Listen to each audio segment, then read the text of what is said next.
Okay, now the body is in two colours and scales are on, but I need to put an outline now along this edge, because you can see I've got an outline there and there and there, but I haven't got one here or here or here, and there's one missing down there. So I take it out of true view. My end point is here, so I pick up digitize open shape, and I forgot what colour this is. Let's just quickly go and have a look. I think it's number 25.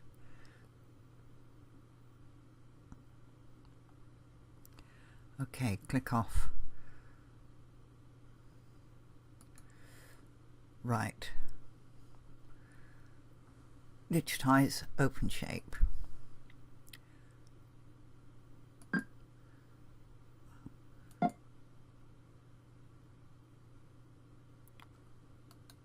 No, I'm going to be lazy. I'm going to highlight that one. I'm going to go to reshape. I'm going to move the end point. I'm going to put the end point just there. Tell that stop. Digitize open shape and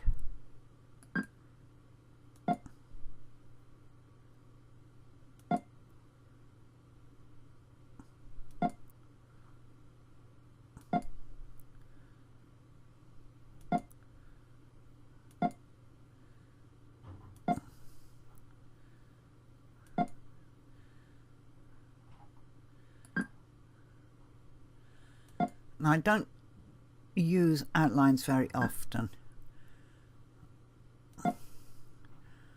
I'm not a great lover of seeing outlines around things.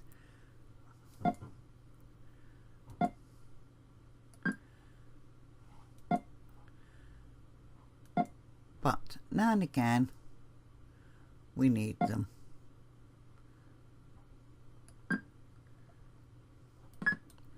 And let's look at that in true view.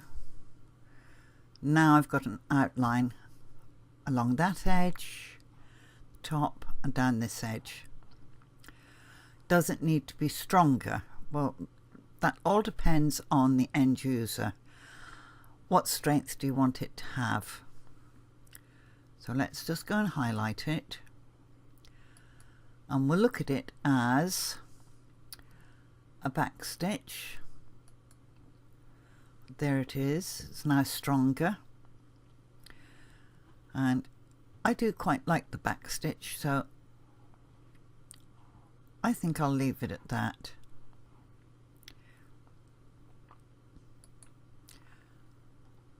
A single stitch is still there, but I'm going back to the colour of the main body, so I now do a colour change.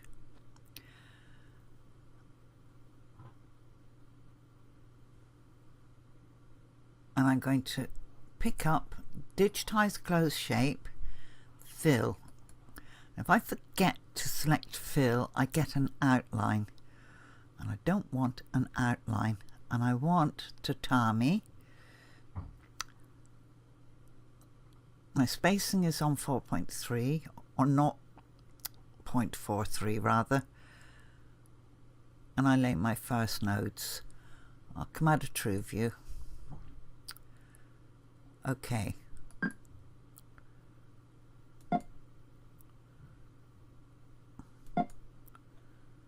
And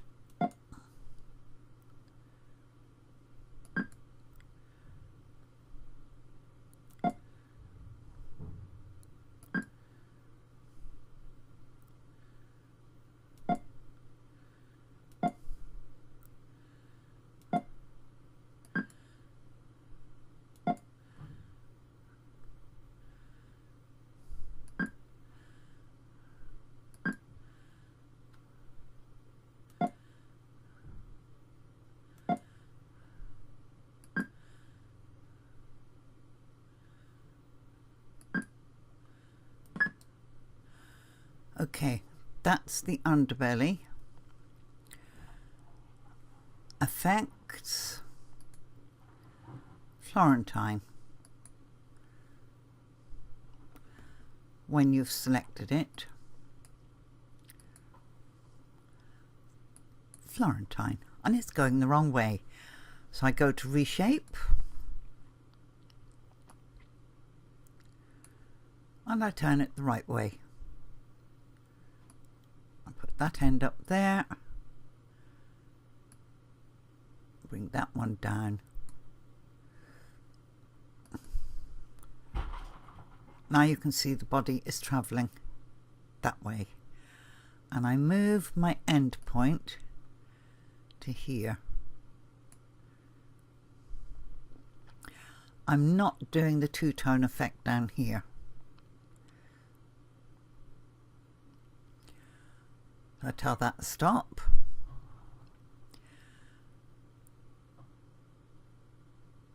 And I want to put in this part of his mouth. Or will I do the inside first? I'll do the inside first. Digitize open shape. Add to true view so that I can see my cursor. Now, you may just be able to see the white and the red cross. Red cross marks the end of the lock stitch. The white cross marks the end of the last stitch before the lock stitch. So I want the white cross.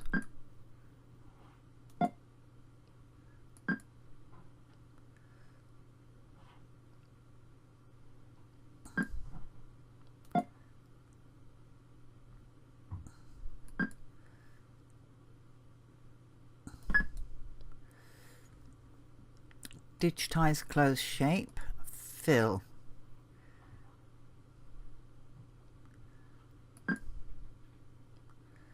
Wrong direction.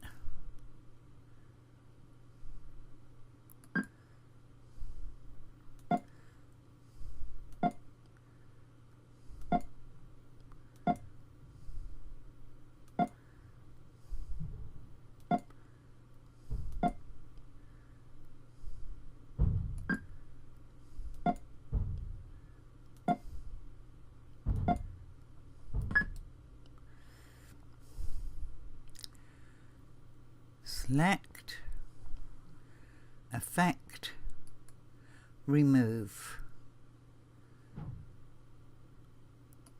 Don't need you. Reshape.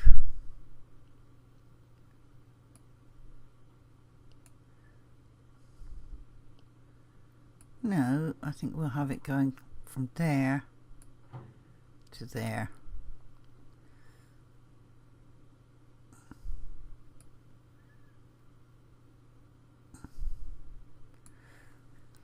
And tell that stop.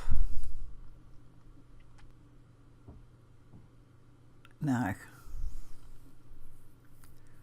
I want to do these. I want to do this in satin stitch. I want to do these in satin stitch. I don't really want to do this in satin stitch. I've got so much satin stitch now in this design, in the fins, the tail, and this fin will be satin stitch. And I want to keep satin stitch for the eyeball and the frame around the eye.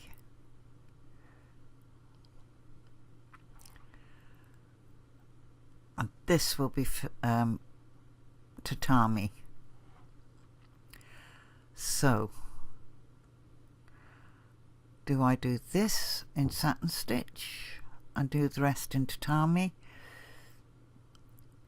Yeah, I think maybe I'll do the rest in tatami and add stitch angles.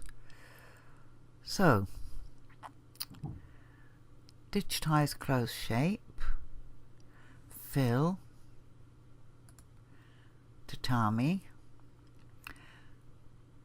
and we can give it a bit of texture just to make it look that bit different. Or will I just go for a tatami weave and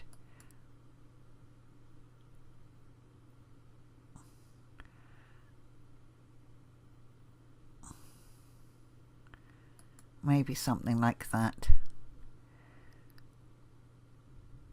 There's the red cross, there's the what's it cross. Let me stop that and go and select, reshape, move the end point up there.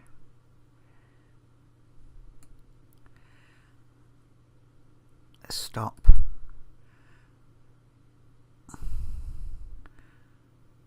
Digitize closed shape. I do not want Florentine, so turn that off. I've chosen my pattern.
Okay, now I'm going to select it, add stitch angles.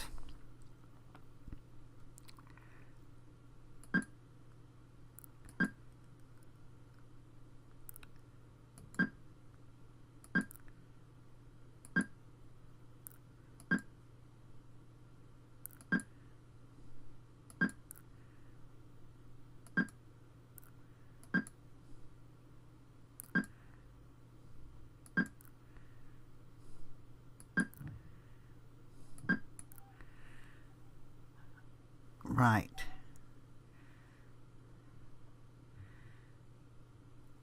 Enter.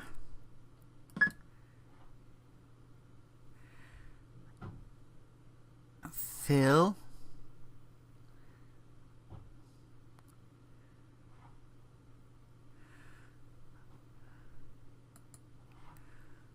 And let's look at it at 1:1 and how that stopped first. 1:1, there it is.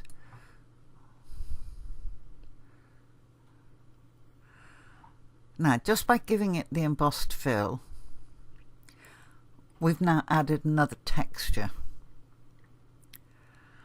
And it always pays to look at the fills, your weave fills, and the textures, and how you can make them change direction by adding stitch angles. You may or may not like this effect in this particular design. I'm not particularly interested. All I'm interested in is showing you that there are functions within the program which give you so many more options than just doing it with plain stitching.